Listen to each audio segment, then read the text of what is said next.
ونعوذ بالله من شرور أنفسنا ومن سيئات أعمالنا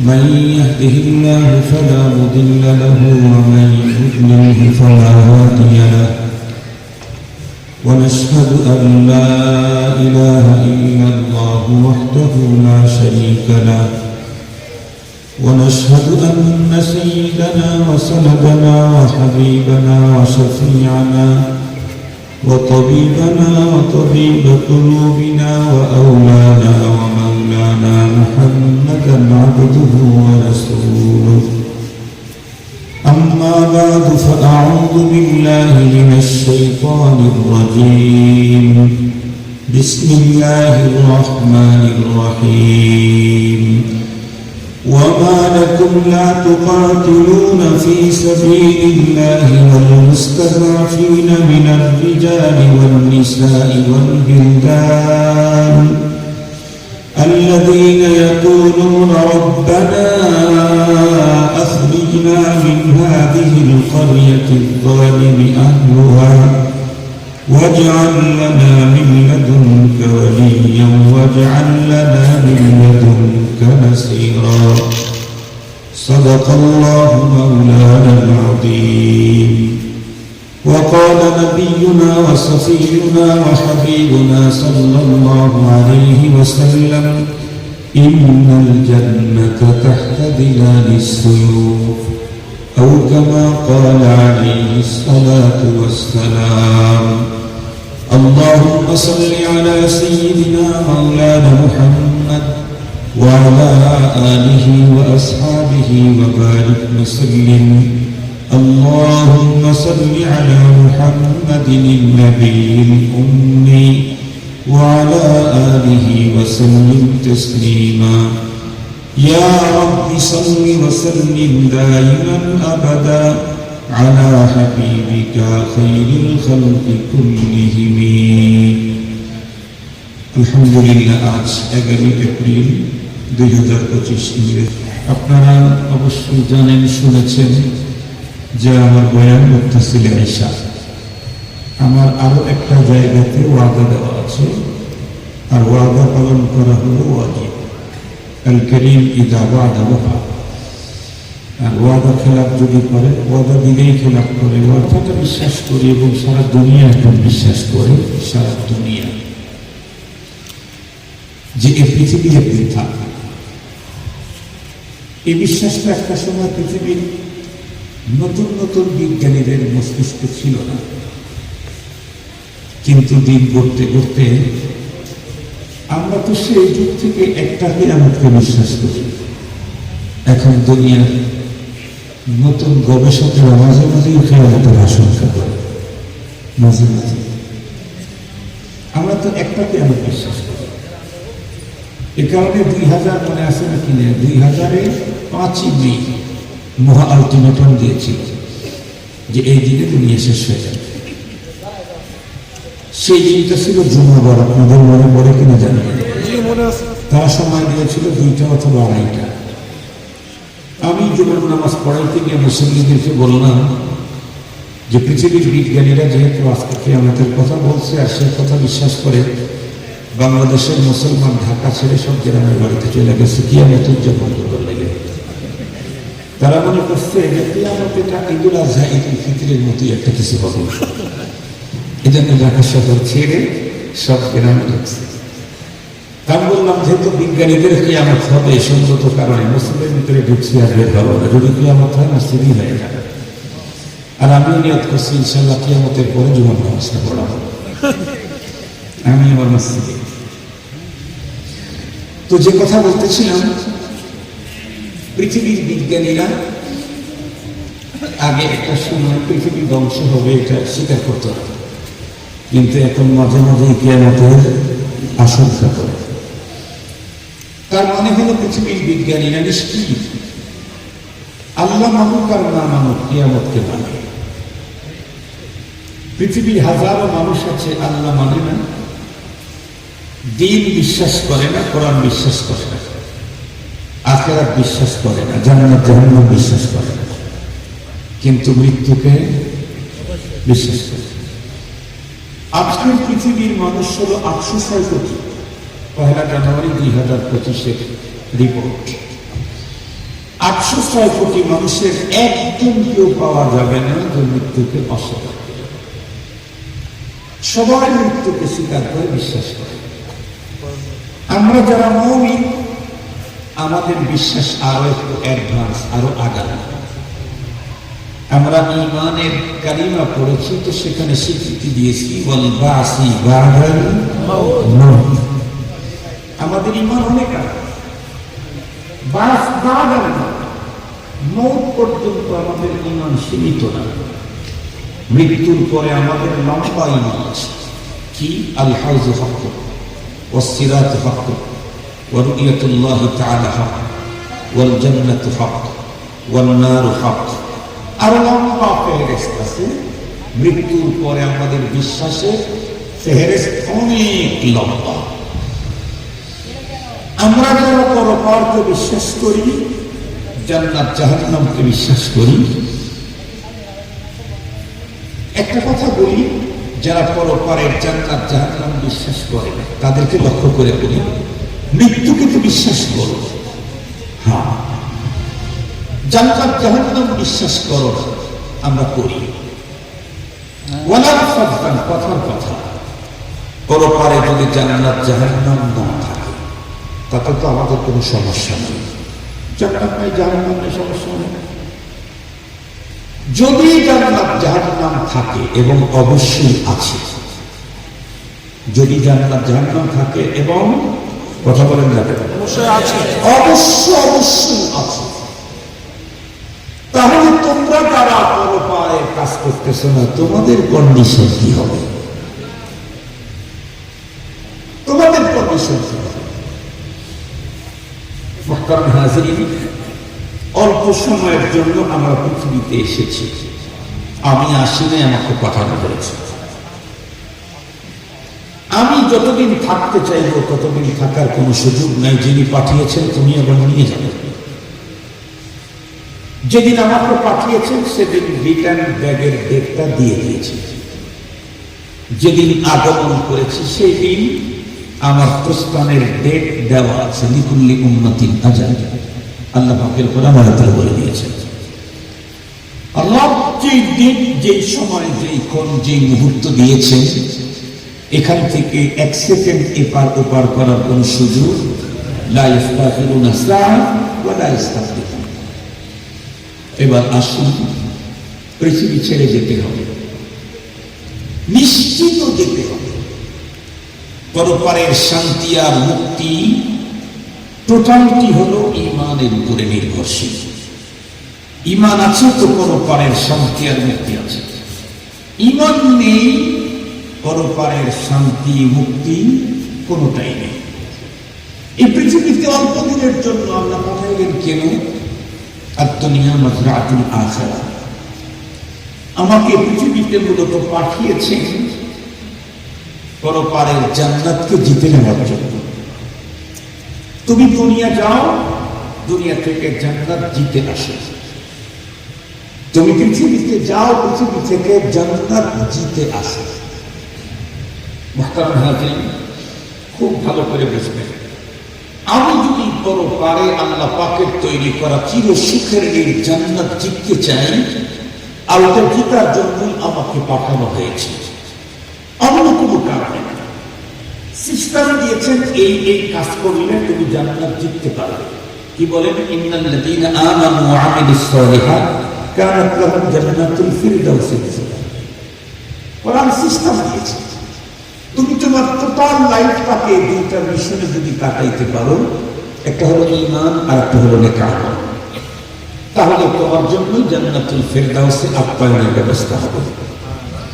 তোমাকে আপ্যায়ন করা হবে জান্নাতুল ফিরদাউসে। মুহতারাম হাজিরিন, খুব ভালো করে কথাগুলি বুঝবেন। তো আমরা প্রত্যেকেই পরপারে জান্নাতুল ফিরদাউসের মেহমান হতে চাই। মেহমান হতে চাইলে লাগবে কি? ঈমান এবং নেক আমল। ঈমানের লম্বা ফেরেশত আছে। কোন কোন বস্তুর প্রতি আমার বিশ্বাস স্থাপন করতে হবে, এটা লম্বা তালিকা আছে। নেক আমলের লম্বা তালিকা। কেমন? জন্ম থেকে মৃত্যু পর্যন্ত আমার টোটাল লাইফের প্রতিটি ক্ষণ, প্রতিটি মুহূর্তই হতে হবে ইবাদত। কেন? মা খালাকতুল জিন্না ওয়াল ইনসা ইল্লা লিয়াবুদুন। নফি আর ইসবাত দিয়ে হাসর। রব বলেন শুধুই আমার গোলামের জন্য তোমাকে তৈরি করেছি, আর কোনো টার্গেট নাই। তোমার জীবনের প্রতিটি মুহূর্ত আমার গোলামিতেই কাটাতে হবে। কেউ যদি বলে হুজুর এর সংসার করবো কখন, দেশ চালাবো কেমনি, সমাজ পরিচালনা হবে কেমনি, বাচ্চা কাচ্চা হবে কেমনি, রুজি রোজগার করবো কেমনি, রব্বুল আলামিন আমাকে রুজি রোজগার করতে নিষেধ করেনি, বরং অর্ডার দিয়েছে। আল্লাহ পাক বলেন فَإِذَا قُضِيَتِ الصَّلَاةُ فَانتَشِرُوا فِي الْأَرْضِ وَابْتَغُوا مِنْ فَضْلِ اللَّهِ।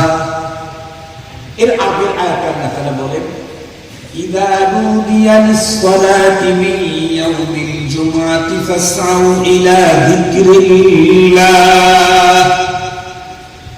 ও ঈমানদার, যখন জুমার সালাতের আযান হয় তো সাথে সাথে সব কাজ বন্ধ করে ইলা যিকরিল্লাহ, সালাতের দিকে অগ্রসর হও। ফাইদা কুদিয়াতিস সালাত, নামাজ যখন শেষ হয়েছে, ফান্তাশিরু ফিল আরদ ওয়াবতাগু মিন ফাজলিল্লাহ। আযান হয়েছে তখন যিকরুল্লাহর জন্য চলে যাও। নামাজ শেষ হয়েছে, এখন ফাজলুল্লাহর অনুসন্ধানে বেরিয়ে যাও। এই কারণে তো আমাদের রাসূল সাল্লাল্লাহু আলাইহি ওয়াসাল্লাম আমাদেরকে যে দোয়া শিখিয়েছেন, মসজিদ থেকে বের হওয়া, সেখানে 5টা সুন্নাত। একটা হলো মসজিদ থেকে বাম পা আগে বের করা, জুতার ভিতরে ডান পা আগে ঢোকা, বিসমিল্লাহ পড়া, দোয়া পড়া, দরুদ শরীফ পড়া, দোয়া পড়া। 3টা কি? বিসমিল্লাহি ওয়াসসালাতু ওয়াসসালামু আলা রাসূলিল্লাহ। দোয়াটা কি? আল্লাহুম্মা ইন্নী আসআলুকা মিন ফাযলিক। আয় আল্লাহ, তোমার কাছে তোমার ফজল চাই। কোন ফজল? যেই ফজলের জন্য তুমি আমাকে নামাজের পরে বের হওয়ার জন্য ওয়াদা করেছো। ওয়াবতাগু মিন ফাদলিল্লাহ, তুমি ফাজলুল্লাহকে অনুসন্ধানের জন্য বলছো। তোমার সেই ফজল আমি তোমার কাছে এখন আবেদন করছি। তার মানে যিকরুল্লাহ যেমন আল্লাহর ওয়াদা, ফাজলুল্লাহর অনুসন্ধান এটাও আল্লাহর ওয়াদা। সঙ্গত কারণে আমি স্ত্রীকে নিয়ে সময় কাটাবো, এটাও ইবাদত। আমি ওয়াশরুমে যাব, এটাও ইবাদত। আমি গোসল করবো, এটাও ইবাদত। আমি কৃষি কাজ করবো, এটা ইবাদত। আমি ব্যবসা করবো, এটা ইবাদত। আমি চাকরি করবো, এটা ইবাদত। আমি গাড়ি চালাবো, এটা ইবাদত। আমি পথ চলবো, হাঁটবো, সেটাও ইবাদত। আমি কাপড় পরবো, সেটাও ইবাদত। আমি খানা খাবো, সেটাও ইবাদত। ইবাদত হবে কেমনে? বর্তমান পৃথিবীর বড় আলিম আল্লামা তাকি উসমানী হাফিজাহুল্লাহ, ওনার পীর ও মুর্শিদ একজন ডাক্তার ছিলেন, ডাক্তার আব্দুল হাই আরিফি রহমাতুল্লাহ আলাইহি। উনি বলেন दुनिया की तमाम काम दीन का काम बन जाएगा, सिर्फ जाविया इनका बदलना। सिस्टम चेंज करते হবে, দুনিয়ার সমস্ত কাজ দ্বীনের কাজ হয়ে ইবাদতে রূপান্তরিত হবে। সব কাজ ইবাদত হবে। আর যদি সিস্টেম না হয় তাহলে ইবাদত হবে না, ইবাদত হবে না। নামাজ নবীর তরিকা ছাড়া এটা ইবাদত হবে না, নবীজির তরিকা ছাড়া নামাজ এটা ইবাদত হবে না। কোরআন তেলাওয়াত নবীজির তরিকা ছাড়া হবে না। অষ্টমী দিনে যদি কেউ কোরআন তেলাওয়াত করে ইবাদত হবে না, গুনাহ হবে? গুনাহ হবে। ঈদের দিন যদি কেউ রোজা রাখে ইবাদত হবে না, গুনাহ হবে? গুনাহ হবে। তাহলে রোজা রেখে নেকি হবে কখন? নবীজির তরিকা রোজার ভিতরে পাওয়া যাবে তখন। এ কারণে জীবনের প্রতিটি ক্ষেত্রে পয়গম্বরের সুন্নাহ, প্রতিটি ক্ষেত্রে পয়গম্বরের সুন্নাহ দিয়ে আমার জীবনের সকল কাজটাকে যদি সাজাইতে পারি, ডেকোরেশন করতে পারি, তাহলে আমার জিন্দিগি থাকবে না, জিন্দিগি তখন বন্দেগি হয়ে যাবে। জিন্দিগি তখন কি হবে? কথা বলেন না কেন? জিন্দিগি তখন কি হবে?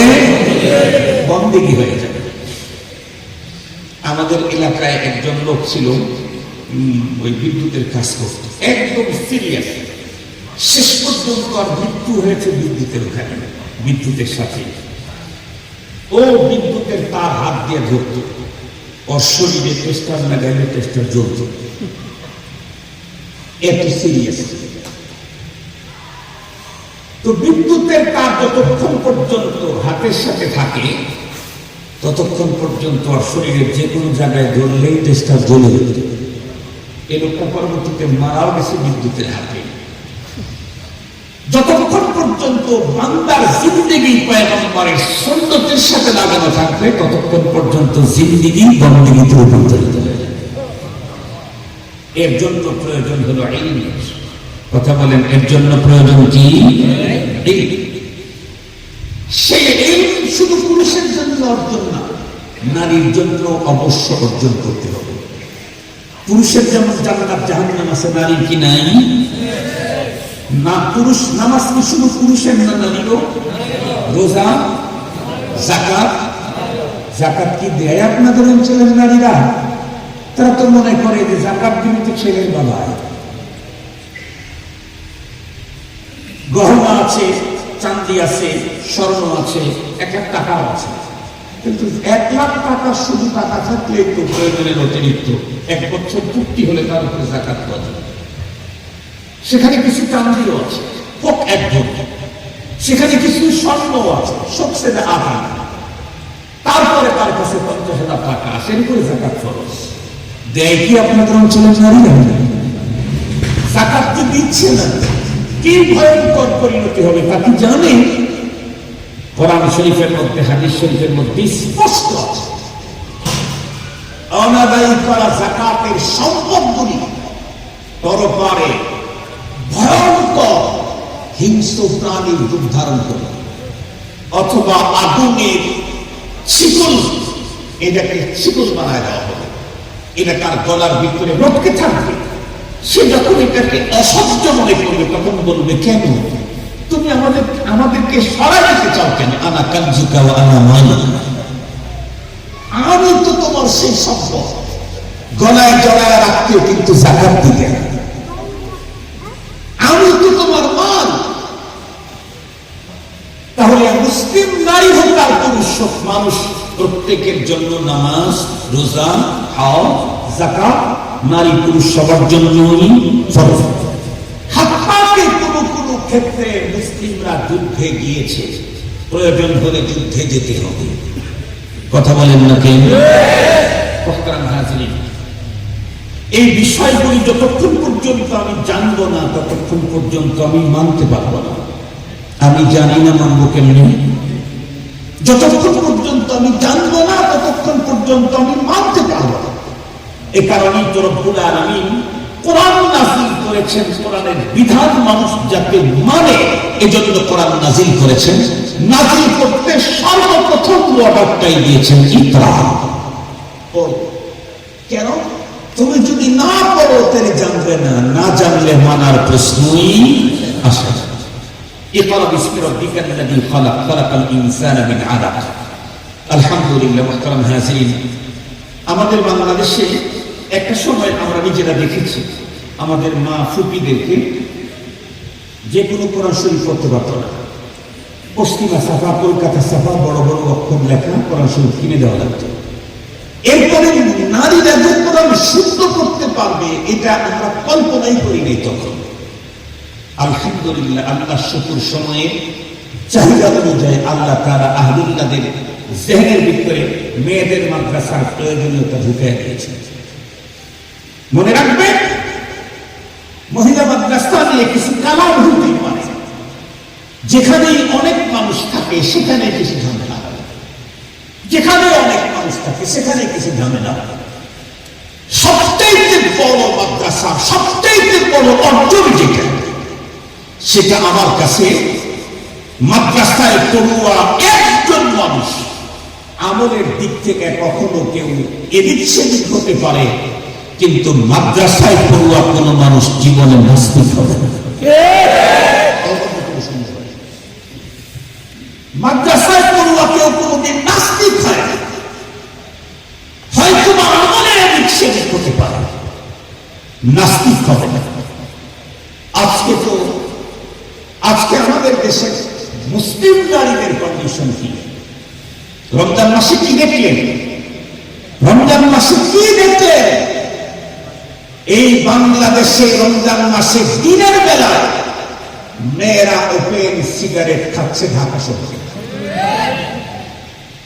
সেই কথা যখন ছেলেরা বলতে গেছে, সে মেয়ে তখন দম্বলিয়া বলে, আমি যা খুশি তাই করবো, যেমন যা খুশি তাই খাবো, তোমার কি সমস্যা? ছেলেটি তখন বলেছে, আমার সমস্যা আছে দেখেই তো তোকে ধরছি। আমার সমস্যা আছে। কি সমস্যা? আমার দেশের নাস্তিকরা বলতে পারে যেটা তার স্বাধীনতা। সে সিগারেট খাবে না, ধান খাবে নাকি নাস্তা খাবে, সেটা তার ব্যাপার। আমরা তখন বলবো, তাই যদি হয় তাহলে করোনা ভাইরাসের সময় স্বাধীনতার স্লোগান দেওয়া হয় কেন? করোনা ভাইরাসের সময় সবাইকে মাস্ক করতে বাধ্য করল কেন? সেটা আমার ইচ্ছা, আমি মাস্ক করবো না, আমার ইচ্ছা। তখন ধরে ফেলে দিলা কেন? তখন আঘাত করলা কেন? তখন জরিমানা করলা কেন? তখন তো তুমি বলবা যে মাস্ক যে পড়ে নাই সেই শুধু ক্ষতিগ্রস্ত না, তার দ্বারায় আরেকজন ক্ষতিগ্রস্ত হয়, এই কারণে মাস্ক করতে বাধ্য করা হয়েছে। একই কথা আমরাও বলবো, তোমার মেয়ে সিগারেট খাইলে শুধু তোমার মেয়ে ক্ষতিগ্রস্ত না, ওই ভাইরাস আমার সমাজে ছড়াইতে পারে, তাই তা বন্ধ করতে হবে। আজকে আমার দেশের মা আর ফিলিস্তিনের গাজার মুসলমান মা, তাদের তালিম আসমান জমিনের ব্যবধান। এক ছোট বাচ্চা চূড়ান্ত ক্ষুধার কারণে মা তো আগের থেকে তালিম দিয়েছে, বাবা শাহাদাতের পেয়ালা পান করতে পারলে সোজা যাবে। আল্লাহ পাক রাসূল বলেন, ইন্নাল জান্নাতা তাহতা জিলালিস সুয়ুর। জান্নাত কোথায় পাবে তুমি? জান্নাত তো তরবারির ছায়া তলে। শিশু বাচ্চা মাকে জিজ্ঞেস করে, তো শহীদ হলে নিশ্চিত জান্নাত? বলে, হ্যাঁ নিশ্চিত জান্নাত।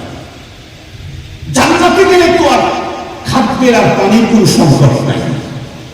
মা বলল, না, কোনো কিছুই সংকট নাই। ছোট্ট ছেলে বলে, তাহলে তো শহীদই হতে চাই।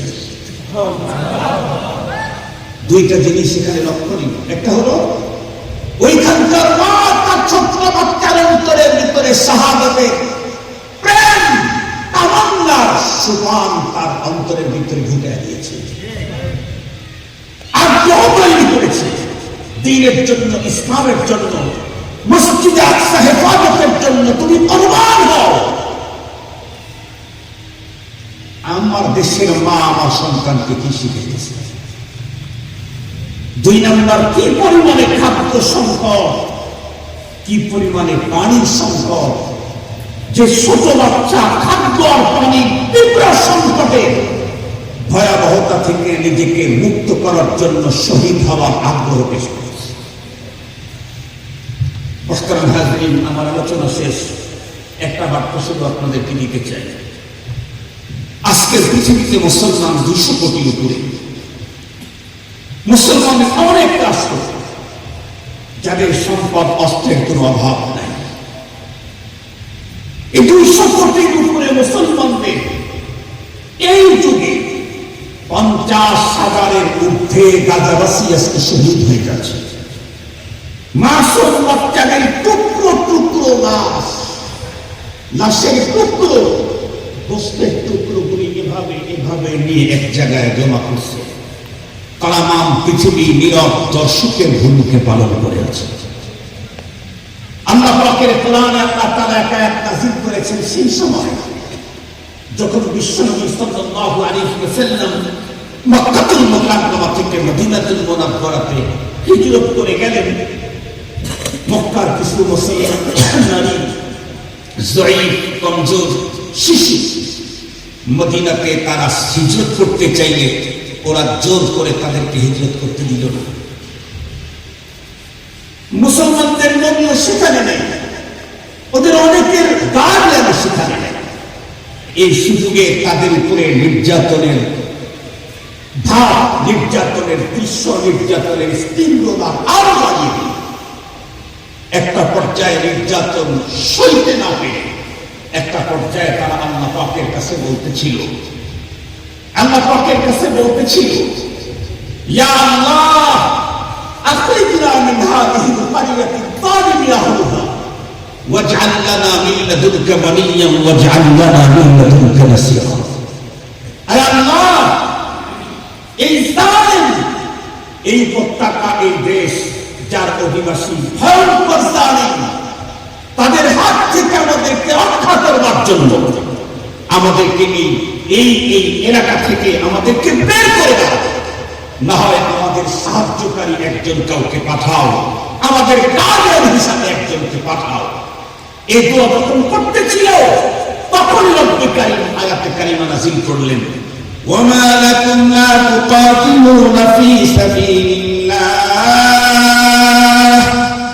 ওয়াল মুস্তাদআফিনা মিনার রিজালি ওয়ান নিসাই ওয়াল বিলদান الذين يقولون ربنا أخرجنا من هذه القرية الظالم أهلها واجعل لنا من لدنك وليا واجعل لنا من لدنك نصيرا।